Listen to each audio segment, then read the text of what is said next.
I'm struggling to locate a cherished bracelet of mine, and I suspect that my mother-in-law might have taken it without permission. This isn't the first time. She has a history of borrowing my items without asking. My husband, trying to ease the tension, gently reminds me, "It was a gift from your mother, just try to accept it." It frustrates me that he always takes her side and never defends me, which makes the situation more difficult for me. Then something much worse happened. Someone stole my husband's beloved luxury car, and I know exactly who was behind it. My name is Julie. I'm 30 years old, and up until recently, my life with my husband Richard was blissful. We had just celebrated our first wedding anniversary when our lives took an unexpected turn. Although we both work, I finish my duties early and usually start preparing dinner, waiting for Richard to come home. One evening, Richard arrived with startling news that his mother would be moving in with us indefinitely following the recent passing of his father. She felt lonely and wanted to be closer to us as she aged. "Wait, she's moving in to live with us?" I asked, trying to wrap my head around the sudden change. Richard nodded. "Yes, it's been tough for her alone. She needs to feel safe and connected." Feeling overwhelmed, I responded, "But you should have discussed this with me first. We have our own lives. Can't we think it over?" Despite my plea, Richard simply smiled and shrugged. "It's fine. She just wants to be with us and feel secure. I understand she might feel lonely and scared, but you made this major decision without consulting me. Couldn't you have at least discussed it with me?" "Why should I have to explain everything? She's my mom," he countered. "But that's just it," I replied, feeling the weight of the situation. "She's your mom, not mine. I have to change everything because of this. Why aren't you considering how I feel?" "It's already decided, just deal with it," he responded, shutting down further discussion. I called out to him, trying to reopen the conversation, but he ignored me and walked out of the room, leaving me to stew in my frustration. How could he unilaterally decide that we'd all live together without even discussing it with me? I still had to adapt regardless of my feelings. Richard rarely helps around the house and dismisses the disruption because it's no big deal to him. It's his mother, after all. We've tried to talk about it, but he just shuts down the conversation, insisting that the decision is final. As expected, the following week, his mother, my mother-in-law, showed up at our house as though it had been her home all along. I might not mind the arrangement so much if she were a kinder person, but every encounter with her is strained. She often says hurtful things and treats me poorly, which is why I usually avoid visiting her place unless necessary. Now, suddenly, we were supposed to live together. True to form, my mother-in-law started criticizing me from day one. "Julie, did you know I was coming today? There's trash in the corner," she scolded. "I'm sorry, I was working and didn't have time to clean," I explained. "Excuses? Couldn't you have cleaned up after work?" "But then I wouldn't have had time to make dinner." "Oh, come on, stop arguing back. How do you even manage being Richard's wife? Be more efficient." I stuttered an apology, only 13 minutes into her stay in our home, feeling more overwhelmed than ever. And just like that, my worries about living with my mother-in-law deepened. Ever since she moved in, her controlling behavior escalated, constantly stressing me out. Then one day, something unusual happened. I returned from work to find her greeting me with an uncharacteristically warm smile. "Welcome home," she beamed, which was odd for her. As I hung up my coat, a glint of something shiny caught my eye. It was around her neck. "Wait, is that my necklace?" It looked identical to mine. Unease washed over me as I rushed to my bedroom to check my jewelry box. My fears were confirmed. I confronted her in the living room where she sat nonchalantly. "That necklace, it's mine, isn't it?" I asked, barely containing my frustration. She smirked. "Oh, you finally noticed? It looks good on me, doesn't it?" Her shameless reply stunned me. "What are you talking about? Please stop using my things without asking. It's not okay," I protested. "What's the big deal? It's not like it's going to disappear or anything. "Stop complaining and get dinner ready. Richard will be home soon." She dismissed me. As I prepared dinner, she continued to meddle, increasing my stress. That evening, I reached my limit and decided it was crucial to talk to my husband Richard about it. "Hey, Richard, can we talk?" I asked as he walked through the door. "What's on your mind?" he inquired casually. "Today, I found your mother wearing my necklace. She never asked for my permission," I explained, trying to keep my voice steady. "Oh, so you're saying she went into my room, opened my jewelry box, and just took it? Isn't that a bit of an exaggeration?"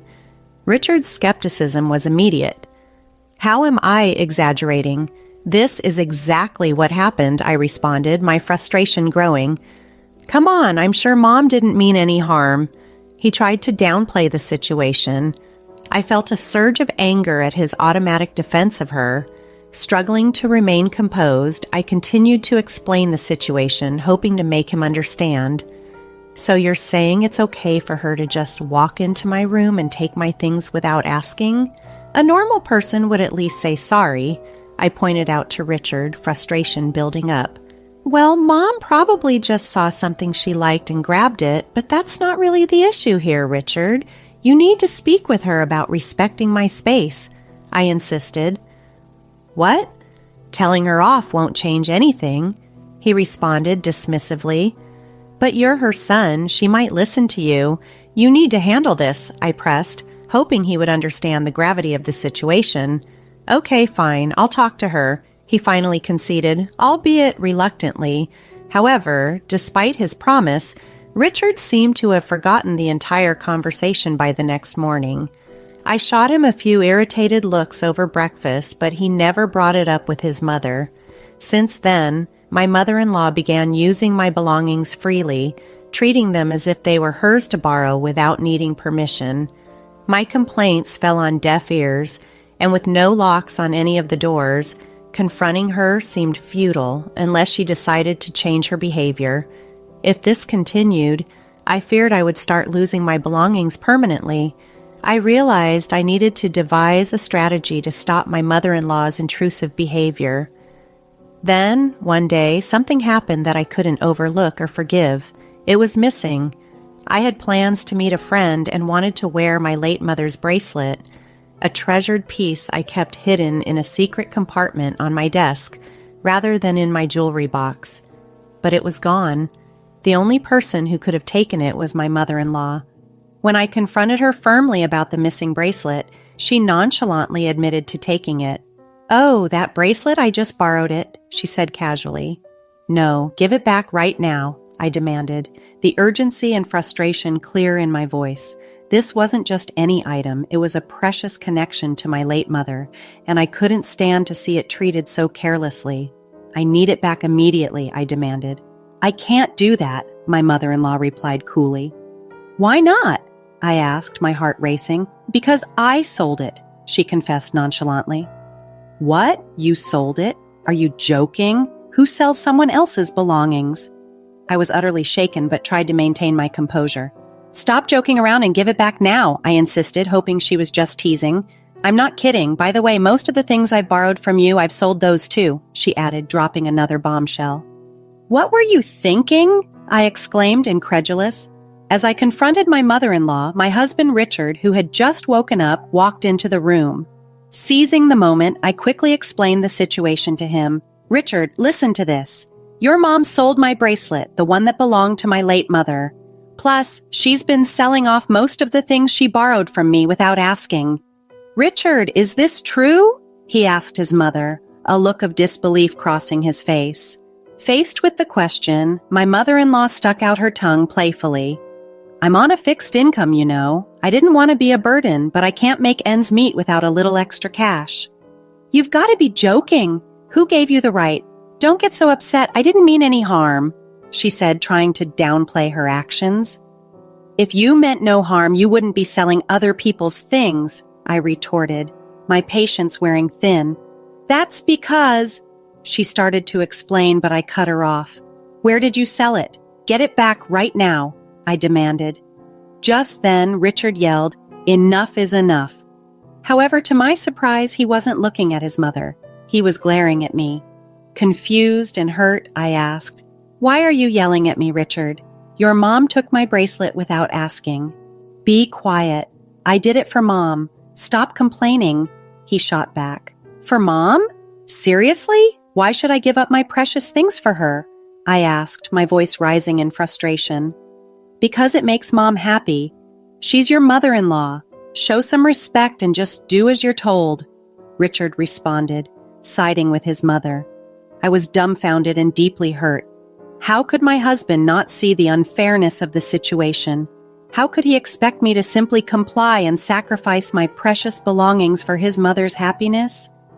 The whole ordeal was becoming unbearable. I couldn't endure it any longer. Neither his mother stealing from me nor Richard consistently siding with her. I was at my breaking point, driven by escalating anger. "That's it! If you won't take this seriously, then maybe we should just get a divorce," I shouted, my voice thick with emotion. "Stop joking about divorce," Richard retorted, clearly not taking me seriously. "I'm not joking, Richard. I'm dead serious," I replied, my determination clear. "Fine, whatever. I'll get the divorce papers today," he said dismissively. "Fine, if that's what you want, I'm okay with it," I responded, equally resolute. As we argued, I caught a glimpse of a satisfied smirk on his mother's face. It dawned on me that she never liked me. Perhaps her real aim was to drive me away, securing the house for herself and her son. That night, Richard returned home with the divorce papers already filled out. After signing them, I began packing my belongings. I decided to wait for the right moment to leave. The next day, during my work break, I noticed multiple missed calls from my sister Megan, who lived nearby. Concerned, I called her back immediately. "Wait, Megan, is that true?" I asked, alarmed by her news. "It is, no doubt about it. It's not common around here, but it's true. I took a photo, so I'll send it to you. Make sure to check it on your end," she informed me urgently. "Okay, got it," I replied, ending the call. After hanging up, Megan sent the photo, providing undeniable evidence that could potentially expose my mother-in-law's deceitful behavior. That evening, as I was calmly preparing dinner, Richard rushed into the kitchen, his expression fraught with worry. "Julie, this is serious. My prized car, is gone." "Wow, that's serious, but why aren't you more worried?" he questioned, his tone accusatory. "You know how much that car means to me. I've been dreaming of it since I was single, and I finally bought it last year, remember?" "Exactly, so be more concerned. We're still paying off the loan for it. Where could it have gone?" he pressed, panic rising in his voice. "Please don't tell me, Julie, did you take it?" he asked suddenly, suspicion in his eyes. "Of course not, Richard. I have my car," I replied, frustrated by the accusation and the turmoil swirling around us. I knew that Richard would be furious if I had taken his car, but then I glanced at my mother-in-law, who quickly looked away. This small action confirmed my suspicions. "Richard, I think your mom knows something about this," I said cautiously. "Why would my mom know anything about it?" Richard responded, confused. I addressed my mother-in-law directly, noticing how her face had turned pale. "What are you talking about, Julie? How is my mom involved?" Richard asked, trying to make sense of the situation. "Well, I got a call from Megan today. She was out shopping and saw your mom driving your car," I explained. "That car is pretty unique, being a foreign model and blue. It's quite noticeable around here. Megan even recognized the license plate." Richard, now visibly angry, turned to confront his mother. "Wait, what's happening here?" he demanded. My mother-in-law started making excuses. "No, Richard, I just borrowed the car for a bit." "Borrowed? Seriously? I've told you so many times not to touch that car," Richard replied, frustration mounting. "I'm sorry, but I wanted to drive it," she said sheepishly. "What on earth did you do with the car then? Did you leave it somewhere?" Richard pressed, trying to understand the full extent of the situation. "No, not exactly, but I did leave the keys in the ignition. Someone from the neighborhood might have taken it," she admitted, seeming nervous. "Stolen? Seriously?" Richard was incredulous. "I swear I drove the car all the way home. I'm not lying," she insisted. To challenge her story, I showed her a photo to prove my point. Is this why you're lying? Did you wreck the car like this? I showed her a photo of my sister, Megan. It depicted my mother-in-law driving a badly damaged luxury car. Megan sent this just in case you took Richard's car and wrecked it so badly that you couldn't drive it back, didn't you? No, that's not what happened, she stammered, cornered by the evidence. Where's the car now? Richard demanded, his patience wearing thin. As we discussed the mysterious disappearance of the car, Richard's patience rapidly unraveled. And if someone stole it from the neighborhood, wouldn't someone have noticed? He argued. Beside me, Richard trembled with rage, his voice escalating as he confronted his mother with an intense stare. Are you serious? You wrecked my car, and then what? You just give it back now? Calm down, Richard, his mother tried to soothe him. How can I stay calm? You're paying for the repairs, Richard snapped back, but his mother dropped another bombshell. That's impossible. I've already sold the car. Sold it? That's not possible. The car's in my name, Richard exclaimed, disbelief coursing through his words. I found a dealer who said they'd buy any car. They told me I could even sell it on behalf of someone else, so I sold it for $5,500, she confessed nervously. Richard was aghast. The luxury car he had cherished, which could easily fetch hundreds of thousands even in a quick sale, had been sold for a mere fraction of its value. His mother had been duped by some shady dealer who took advantage of her ignorance about the car's true worth. When Richard grasped the full extent of what had happened, his fury knew no bounds. He yelled at his mother like never before. You've got to be kidding me. Do you realize how much that car meant to me? I'm sorry, Richard. I'll give you back the $5,500, so please forgive me, his mother pleaded, her voice laced with regret. $5,500 isn't even close to enough. Get out, Richard commanded, his voice stern and unyielding as he forcibly ushered his mother out and locked the door. Turning to me, his demeanor shifted to one of defeat. I never thought Mom could cause so much trouble. I'm sorry for not supporting you earlier, he admitted. Finally, you understand. Don't worry, now that she's gone, I'm over it. Let's move forward happily together, I responded, trying to find some solace in the resolution. No, we won't, I declared firmly. I want a divorce. Instantly, Richard's face turned pale, and he clung to me, bewildered. Wait a second, I already kicked Mom out. Why divorce now? Don't you understand? His voice was a mix of desperation and confusion, failing to grasp why ejecting his mother from our home hadn't mended the deeper fractures in our relationship. I reached my breaking point, Richard. This divorce decision isn't up for discussion anymore. I'm done trying to repair this relationship. Too many times you've sided with your mom over me, and it's simply not fair. You're being overly harsh, Richard countered, clearly taken aback by my firm resolve. That's ironic coming from you, I shot back. When I needed your support, you did nothing. It's as if you cared more about your mother's comfort than our marriage. My feelings for you have soured just as they have for her. Julie, please calm down and rethink this, Richard implored, his voice laced with desperation. This entire situation stems from your choice to prioritize her over us. Remember that. I'll never forgive you for it. And regarding the car, what happened to it was deserved. You brought this upon yourself, I asserted, my anger palpable. You believe that? Fine. I hope you find the mortgage and car payments overwhelming. You've earned every bit of hardship that comes your way, I declared, cutting through any further excuses he might have had. Leaving him to absorb the weight of my words, I grabbed my bags, already packed and ready. I made my way to City Hall to file for divorce, severing our ties permanently by deleting all his contact information. Later, I confronted my mother-in-law to demand compensation for selling my belongings without consent. She reluctantly agreed, now burdened with her financial obligations to Richard. Richard was left to manage the repercussions alone, bogged down by loans and a lifestyle drastically different from before. No more therapeutic drives, just days filled with regret. I moved to an apartment near my job, embracing the tranquility and independence of a single life. With my newfound financial freedom, life seemed much more serene. Today, on my day off, I might even drive to the beach, basking in the true essence of freedom. I'm fully committed to making the most of this new chapter in my life.